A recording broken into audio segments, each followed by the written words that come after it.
Hello everyone, आप सभी का स्वागत है प्राची पवार एकेडमी पर। आई होप आप सब बहुत अच्छे होंगे और एग्ज़ाम प्रिपरेशन भी आपकी बहुत अच्छे से चल रही होगी। आज की क्लास यूपी टेट की होने वाली है, जिसमें हम जो सीडीपी का पोर्शन है उसको डिस्कस कर रहे हैं अपनी रेगुलर क्लासेस में। क्लास नंबर 8 ये सीडीपी की होगी, जिसमें हम चैप्टर 1 को डिस्कस कर रहे हैं और पार्ट 5 ये उसका होगा। ठीक है, तो इससे पहले जितनी वीडियोस आई हैं प्लेलिस्ट में भी आपको मिल जाएंगी और वीडियोस के सेक्शन में भी मिल जाएंगी। अगर आप देखना चाहते हो तो वहाँ पर जाकर देख सकते हो। आज का जो टॉपिक है दैट इज़ बाल विकास को प्रभावित करने वाले कारक। ठीक है, फैक्टर्स अफेक्टिंग डेवलपमेंट। डेवलपमेंट को कौन कौन सी ऐसी चीज़ें हैं, कौन कौन से ऐसे कारक हैं जो अफेक्ट करते हैं, वो यहाँ पर हम एक एक करके आज बात करने वाले हैं। तो सेशन में एंड तक ज़रूर बने रहिएगा। ठीक है, और बहुत ही अच्छा सेशन होगा, एंड तक देखेंगे आपको सारी चीज़ें बढ़िया तरीके से क्लियर हो जाएंगी। तो चलिए स्टार्ट करते हैं।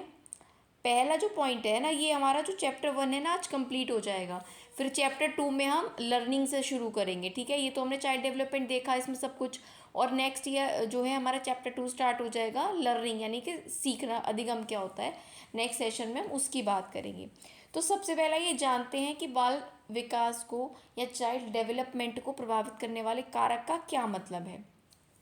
बाल विकास को प्रभावित करने वाले कारक वो तत्व होते हैं जो बच्चे के विकास, व्यवहार, व्यक्तित्व इसको प्रभावित करते हैं। बच्चे का बिहेवियर वो अफेक्ट करते हैं कारक, बच्चे का डेवलपमेंट को अफेक्ट करते हैं, बच्चे की पर्सनैलिटी को अफेक्ट करते हैं, यानी कि ओवरऑल बच्चे को जो फैक्टर्स अफेक्ट करते हैं, प्रभावित करते हैं उसके जीवन में, वो सारे फैक्टर्स किस में आते हैं, इसमें आते हैं। ठीक है, चलिए। अब उन कारकों में सामाजिक कारक हो सकते हैं या आपके क्या हो सकते हैं, पर्सनल जो फैक्टर्स हैं वो भी हो सकते हैं। जैसे सामाजिक कारक में आपका विद्यालय होता है, समाज होता है, पर्यावरण, आपके आसपास का माहौल होता है। और पर्सनल फैक्टर में आपका क्या हो सकता है, व्यक्तिगत कारक में ये आपका हो।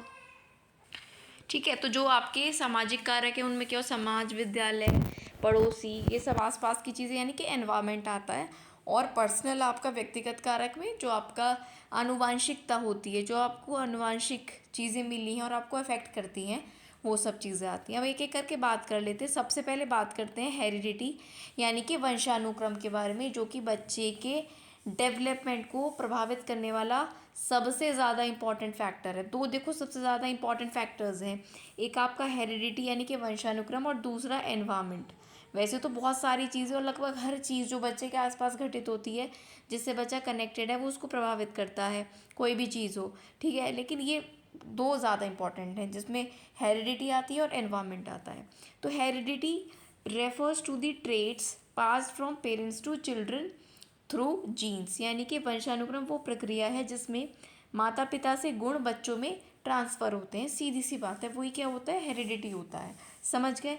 जो भी गुण देखो, हेरिडिटी में क्या आता है, जो भी ट्रेट्स, गुण आपको अपने माता पिता से या अपने दादा दादी से मिलते हैं। ठीक है, और अ, जो आपको इन मतलब अंदर वैसे जो आपकी डेवलप्ड चीज़ें होती हैं। ठीक है, जो आपका नेचर होता है, व्यवहार होता है, ये नहीं कि सिर्फ गुण जो आपको मिल रहे हैं, उसमें सारी चीज़ें आती हैं। जो भी आपको यहाँ पर आपके अंदर की जो भी टैलेंट है ना, कुछ हो सकता है स्पेसिफिक चीज़ें जो आपकी माता या आपके पिता में और आप में भी वो चीज़ें हों। ठीक है, और आपके फीचर्स भी वैसे हो सकते हैं। तो जो भी आपको अपने माता पिता से, दादा दादी से, नाना नानी से, या जो भी गुण मिलते हैं, जो भी चीज़ें मिलती हैं, सारी चीज़ें वो किस में आती हैं, आपका हेरिडिटी में आती हैं। इसमें देखो मैंने अभी आपको बताया शारीरिक गुण आते हैं, बुद्धि का स्तर, स्वभाव, ये सारी चीज़ें इसमें आती हैं, है ना। मान लो लंबाई, अधिकतर ऐसा होता है कि पेरेंट्स किसी ना एक किसी माता या पिता, इनमें से किसी एक पर ही जो है बच्चे की हाइट जाती है और बॉडी का स्ट्रक्चर जाता है, जिसमें वज़न भी आता है। बच्चे का जो कलर है, ठीक है, वो भी ज़्यादातर देखने को मिलता है अपनी फैमिली से, उसको मिलता है माता या पिता से या दादा दादी से।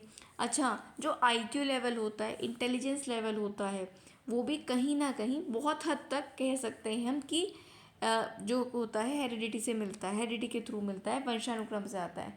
कई बार ऐसा देखने को, हमेशा ऐसा नहीं होता। मान लीजिए कोई माता पिता पढ़ाई में, अगर हम एक पढ़ाई का ही फील्ड ले लें, एवरेज है पढ़ने में, है ना, तो ऐसा नहीं कि उनका बच्चा एवरेज या बिलो एवरेज ही होगा, वो अच्छा हो सकता है पढ़ने में।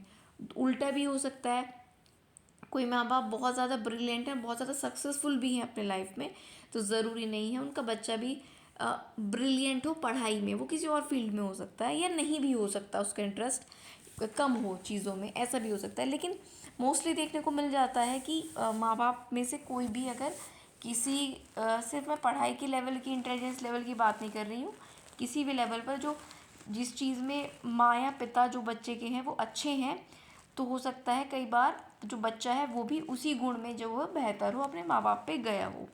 स्वभाव यानी कि नेचर भी कई बार आपको देखने को मिल सकता है कि परिवार में किसी सदस्य का नेचर ऐसा है और इस बच्चे का भी नेचर ऐसा है। आप देखने और सुनने को भी ये चीज़ आपको मिलती होगी, है ना। और शारीरिक गुण तो बता ही दिए। कई बार सिर्फ लंबाई या रंग या बॉडी शेप ही नहीं, बल्कि चेहरा भी कई बार बहुत हद तक अपने माँ बाप से बच्चे का मिलता जुलता लगता है कि कोई अनजान व्यक्ति भी एक बार को देखते बता दे कि हाँ ये इनका बच्चा हो सकता है। तो ये सारी चीज़ें हेरिडिटी की समझ गए आप। आगे और इसमें क्या है वो बात कर लेते हैं। सामान्य भाषा में वंशानुक्रम का क्या अर्थ है? एक पीढ़ी से दूसरी पीढ़ी को चेंज होने वाले बौद्धिक, शारीरिक और अन्य गुण, सब कुछ, चाहे वो शारीरिक हो चाहे वो मानसिक हो, है ना, या कि कोई भी कैसा भी जुड़ा हुआ गुण हो, फीचर हो, जो भी चीज़ माँ बाप से या पहली पीढ़ी से दूसरी पीढ़ी में जा रही है वो क्या है? हेरिडिटी में आता है, वंशानुक्रम में आता है। चाहे वो बुद्धि हो, शरीर का कोई गुण हो या कोई और नेचर हो, एवरीथिंग जो कि पहली पीढ़ी से दूसरी पीढ़ी में जाए। अब वुडवर्थ की डेफिनेशन देख लेते हैं, उन्होंने क्या वंशानुक्रम को बताया है। तो वुडवर्थ कहते हैं कि वंशानुक्रम के अंतर्गत वो सारी बातें आ जाती हैं जो जीवन प्रारंभ करते समय, जन्म के समय नहीं बल्कि गर्भाधारण से, कंसीव करने से लेकर ही जन्म से लगभग 9 महीने पहले व्यक्ति में उपस्थित थी। ठीक है, क्या कहते हैं कि इस हेरिडिटी जो है ये, इसके अंतर्गत वो सारी बातें आ जाती हैं जो जीवन प्रारंभ करते समय, जन्म के समय नहीं, जब बच्चे ने कंसीव किया था वहाँ से लेके 9 महीने तक पहले व्यक्ति में ये चीज़ें आ जाती हैं। सिर्फ डिलीवर होने के बाद ही बच्चे में ये चीज़ें नहीं आती। वुडवर्थ कहते हैं कंसीव होते ही जो वंशानुक्रम वाले गुण हैं बच्चे में आ जाते हैं। सोरेनसन इस बात पर कहते हैं कि जीन्स बालकों की मुख्य विशेषताओं का निर्धारण भी करते हैं। तो ये बात हो गई। अब आगे बात कर लेते हैं हेरिडिटी के बारे में, कि जो हेरिडिटी है that provides the base, environment shapes it. ये बहुत अच्छी लाइन है, इसको याद रखना कि जो वंशानुक्रम है वो एक बेस देता है, क्योंकि वो तो आपको इनहेरिटेंस में मिल जाता है ना, हेरिडिटी में मिल ही जाता है एक बेस। लेकिन जो एनवायरनमेंट होगा वो उसको डेवलप करता है, उसको आगे उसकी लाइफ में उसको बढ़ावा देता है। हेरिडिटी से तो आपको सिर्फ एक बेस मिल गया, अब आपको खुद से उसको और किसके द्वारा, एनवायरनमेंट के द्वारा उसको आगे बढ़ाना है, उसको और डेवलप करना है। जो भी ट्रेट आप में है या what ever you have given by your parents और योर फैमिली, है ना, उसको तो जो आपकी हेरिडिटी है वो बेस देती है और एनवायरनमेंट उसको शेप करता है। क्लियर होगी इतनी बात। अब जब एनवायरनमेंट की इतनी बात हो ही रही है तो बात कर लेते हैं एनवायरनमेंट की। सो एनवायरनमेंट इंक्लूड्स, क्या क्या एनवायरनमेंट में आता है? External conditions affecting the child, घर के बाहर, ठीक है, घर के बाहर की इसमें सारी चीज़ें आएंगी। सिर्फ घर के बाहर की नहीं, बच्चे के चारों जितनी चीज़ें हैं सब एनवायरनमेंट में आती हैं। परिवार भी एनवायरनमेंट में आ जाएगा। जो भी बच्चे के चारों तरफ घटित हो रहा है, चाहे वो परिवार में रहकर घटित हो या परिवार के बाहर रहकर घटित हो, मोहल्ले में घटित हो, विद्यालय में घटित हो, कहीं पर भी जो बच्चे के साथ बच्चे को अफेक्ट कर रही हैं चीज़ें, चाहे वो कहीं पर भी हो, वो सब एनवायरनमेंट में आती है। वो सब बाहरी परिस्थितियाँ जो बच्चे को प्रभावित करती है एनवायरनमेंट में आती हैं। आगे अगर हम बात करें तो इसके क्या क्या टाइप्स हो सकते हैं, तो फिजिकल एनवायरनमेंट जो होगा, सोशल एनवायरनमेंट, कल्चरल एनवायरनमेंट, जो भी बच्चे के आसपास है वो सब उसको अफेक्ट करता है। ठीक है, फिजिकली भौतिक रूप से जो भी चीज़ें हैं उपस्थित वो उसको प्रभावित करेंगी। सोशली कैसे वो किन लोगों से मिलता है तो वो सारी चीज़ें उसको अफेक्ट करेंगी, किन बच्चों के साथ खेलता है ना, क्या ये सब कैसे उसके बिहेवियर पर क्या करेगा, असर डालेगा। और कल्चरल एनवायरनमेंट भी उस पर अफेक्ट करता डालता है। ठीक है, इसके इफ़ेक्ट्स क्या होते हैं? देखिए एनवायरनमेंट का क्या क्या इफेक्ट होता है बच्चे पे। बिहेवियर फॉर्मेशन, बच्चे का व्यवहार निर्माण होता है। लर्निंग एबिलिटी, सीखने की क्षमता बच्चे की डेवलप होती है। और सीखने की क्षमता डेवलप होने का मतलब सिर्फ ये नहीं है कि वो कुछ अच्छा सीख कर उसको डेवलप कर रहा है, एनवायरनमेंट जैसा उसका है वो वैसे ही सीखेगा। सीखने का मतलब सिर्फ पॉजिटिव नहीं होता, नेगेटिव भी होता है ना। कि अगर वो गलत लोगों के साथ है या उसने कुछ गलत होते हुए देख लिया तो वो उसको भी सीखेगा, है ना। क्योंकि एक एज होती है मैच्योरिटी की, जब उसको सही गलत का पता है। जब तक नहीं पता तो जो भी देखेगा बच्चा वही सीखेगा, है ना। उसको नहीं पता सही गलत का। तो समाज से या कहीं एनवायरनमेंट से बच्चा सीखता है, बच्चे का बिहेवियर बनता है, उससे व्यवहार का निर्माण होता है, पर्सनैलिटी बच्चे की डेवलप होती है। तो ये सारी चीज़ें किससे होती हैं? एनवायरनमेंट के थ्रू होती हैं।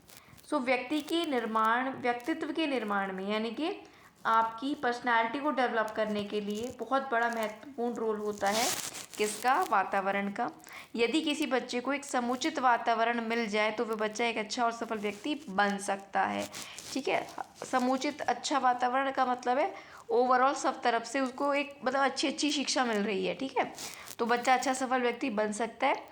अच्छे वातावरण में रहकर निर्धन व्यक्ति भी अपने व्यक्तित्व का निर्माण करके सफल हो सकता है। तो ये तो ठीक है, ये आप समझ ही रहे होंगे। आगे हम बात कर लेते हैं तीसरे फैक्टर की, जो आपका अफेक्ट करता है बच्चे को। तो हमने बात की हेरिडिटी की और हमने बात की एनवायरनमेंट की। अब बात कर लेते हैं फैमिली की। तो फैमिली का क्या रोल है?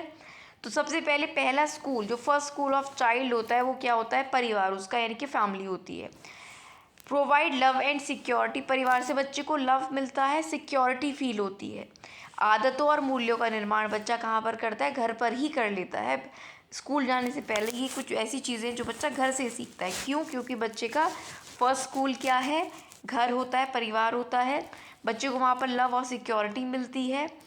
आदतों और मूल्यों का निर्माण जो है फैमिली में ही रहकर बच्चे में होता है। आगे अगर मैं बात करूँ तो फैमिली से कैसे कैसे इन्फ्लुएंस बच्चा होता है, किस किस टाइप से? तो पेरेंटिंग स्टाइल, हर फैमिली का जो पालन पोषण करने का तरीका है बच्चे को वो अलग होता है। तो वो बच्चे को अफेक्ट करता है। कैसे अफेक्ट करेगा? जब बच्चा उसी में पल रहा है, पालन पोषण हो रहा है, तो वो उसको उस शैली को जानेगा, समझेगा। इकोनॉमिक कंडीशन बच्चे पर असर डालती है। एजुकेशन लेवल फैमिली में, परिवार में कैसा है वो बच्चे पर डेफिनेटली असर डालता है। तो ये सारी चीज़ें हैं जो बच्चे को फैमिली में रहकर इन्फ्लुएंस करती हैं। आगे मैं बात करूं तो चौथा जो पॉइंट है दैट इज स्कूल, यानी विद्यालय। तो विद्यालय का क्या रोल है? तो विद्यालय का रोल है फॉर्मल जो औपचारिक शिक्षा है बच्चे को वो देना, फॉर्मल एजुकेशन देना, सोशल स्किल्स, सामाजिक कौशल बच्चे में विकसित कराना, डिसिप्लिन को बिल्ड कराना। ये काम, वैसे तो बहुत सारे काम हैं जो बच्चा विद्यालय में रहकर बहुत सारे स्किल्स और कामों को सीखता है, और उनमें से आपका जो है ये कुछ चीज़ें हैं जिससे मतलब वो डिसिप्लिन को सीखता है, सोशल स्किल डेवलप करता है बहुत सारे बच्चों के बीच रहकर, टीचर्स के बीच रहकर, और फॉर्मल एजुकेशन स्कूल में उसको दी जाती है। टीचर का क्या रोल होता है इसमें? मोटिवेटर का रोल होता है, बच्चे को मोटिवेट करता है सीखने के लिए, है ना। और वो सीखना गेम भी हो सकता है, पढ़ाई भी हो सकती है, सभी फील्ड में टीचर बच्चे को मोटिवेट करता है, गाइड करता है और एक बच्चे का रोल मॉडल होता है। ठीक है, आगे अगर हम बात करते हैं नेक्स्ट की, तो नेक्स्ट आपका आती है सोसाइटी, यानी कि समाज। तो समाज कैसे बच्चे को प्रभावित करता है? ठीक है, वैसे एनवायरनमेंट के फैक्टर्स में ही आते हैं, जिसमें विद्यालय हो गया, समाज हो गया, एनवायरनमेंट में आते हैं। तो सोसाइटी इंक्लूड, सोसाइटी में क्या क्या चीज़ें आती हैं? लोग आते हैं, संस्कृतियाँ आती हैं, ट्रेडिशंस आते हैं, और कुछ सोशल नॉर्म्स की जो समाज में नियम टाइप के बनाए हुए हैं वो सब चीज़ें आती हैं समाज में। तो समाज में लोग, संस्कृति, परंपराएं और सामाजिक नियम शामिल होते हैं। अब ये समाज जो है ये कैसे अफेक्ट करेगा बच्चे के डेवलपमेंट को? व्यवहार और मूल्यों को प्रभावित करता है। जब बच्चा जिन लोगों के बीच रहेगा उनके भी जो व्यवहार और मूल्य हैं वो सीखेगा बच्चा, तो डेफिनेटली बच्चे के भी बिहेवियर पर असर पड़ेगा। सामाजिक कौशल, सोशल स्किल बच्चे में डेवलप होता है जब वो इंटरेक्शन करता है लोगों से। व्यक्तित्व का निर्माण होता है, बच्चे की पर्सनैलिटी डेवलप होती है। ठीक, आगे अगर हम बात करें और क्या क्या इंपॉर्टेंट फैक्टर्स हैं जो बच्चे के विकास को प्रभावित करते हैं। बच्चे का पोषण किस तरह से है, न्यूट्रिशन उसको कितना मिल रहा है, कितना नहीं मिल रहा, बच्चे के विकास को प्रभावित करेगा ही करेगा। उसका खान पान, है ना, रहन सहन, सब चीज़ें करती हैं। उसकी हेल्थ कैसी है ये अफेक्ट करेगा। शिक्षा किस प्रकार की उसको दी जा रही है, सस्ती या महंगी की बात यहाँ पर नहीं है, कितना ध्यान घर पर उसकी पढ़ाई पर दिया जा रहा है, स्कूल में किस तरह की एजुकेशन दी जा रही है, किस तरह के टीचर्स हैं, कितना ध्यान बच्चे पर दे रहे हैं, सारी चीज़ें, सारे फैक्टर्स उसमें आते हैं। तो एजुकेशन भी बच्चे की डेवलपमेंट पर अफेक्ट करती है, डेवलपमेंट को। कल्चर जो संस्कृति है वो बच्चे के डेवलपमेंट को अफेक्ट करती है। साथ ही साथ अगर हम बात करें तो एक इसमें देखो, ग्रंथियों का स्त्राव, ठीक है, जो ग्रंथियाँ होती हैं, ग्लैंड होती हैं, उनका जो आपका सिक्रीशन होता है बच्चे में वो किस प्रकार का है वो भी अफेक्ट करता है। जैसे मानव शरीर के अंदर कई अंतःस्रावी ग्रंथियाँ होती हैं, ठीक है, जिसके कारण शरीर में अलग अलग जो जूसेस बनते हैं, रस बनते हैं, वो प्रोड्यूस होते हैं। तो शारीरिक और मानसिक विकास दोनों पर इन ग्रंथियों के स्त्राव का, इन ग्लैंड से जो भी सिक्रीशन होता है उसका प्रभाव पड़ता है। तो ये भी याद में रखना, ठीक है। साथ ही साथ बच्चे को कोई बीमारी है या चोट है वो उसके डेवलपमेंट को अफेक्ट करेगी नहीं है तो बढ़िया से डेवलपमेंट होगा। फिर आपका लिंग भेद है ना, लिंग भेद यानी लड़का लड़की वाला थोड़ा डेवलपमेंट में डिफरेंस हो जाता है। जैसे लड़कों की हाइट बचपन में थोड़ा जल्दी बढ़ जाती है और एक ठीक ठाक एज में आने के बाद लड़कियों की हाइट फिर एकदम से बढ़ती है। तो थोड़ा ये जेंडर में चेंज होता है डेवलपमेंट में। बुद्धि का डेफिनेटली असर पड़ता है डेवलपमेंट पे, है ना। बुद्धि किसकी किस प्रकार की है, क्या आईक्यू लेवल है, वो उसके डेवलपमेंट पर अफेक्ट करता है। संस्कृति की बात हम कर ही चुके हैं। तो ये सारे जो फैक्टर्स हैं आपको जो है इफ़ेक्ट करते हैं। और साथ ही साथ अगर इन सारे फैक्टर्स को जोड़ दें कि इनमें क्या रिलेशन है, तो भाई इनमें बिल्कुल रिलेशन है। सारे फैक्टर्स एक साथ कहीं ना कहीं बच्चे के डेवलपमेंट को अफेक्ट कर रहे होते हैं, ये इंटर रिलेटेड होते हैं और साथ ही में काम करते हैं। ऐसा नहीं है कि एक दिन तो बच्चा समाज से जुड़ गया फिर कुछ दिन तक समाज से ही जुड़ेगा, सिर्फ कुछ दिन स्कूल से ही जुड़ा रहेगा या कुछ दिन फिर फैमिली में ही रहेगा। हर सबके इंटरेक्शन में बच्चा आता है, सबसे इंटरेक्ट करता है। तो इन ये जो है जो भी फैक्टर्स की हमने बात की है ये इंटर रिलेटेड होते हैं, ठीक है। तो चलिए यहाँ पर हमारा ये जो फर्स्ट चैप्टर है चाइल्ड डेवलपमेंट वाला यहाँ पर फिनिश होता है। अपना फीडबैक ज़रूर देना अगर आपने सारी की सारी क्लासेस देख ली हैं, जो भी 8 क्लासेस हुई हैं, है ना। उम्मीद है आपने देख ली होंगी, नहीं देखी तो चैनल पर जाकर देख लेना। नेक्स्ट क्लास में हम स्टार्ट करेंगे लर्निंग को, बेहतरीन तरीके से आपको सिखा देंगे।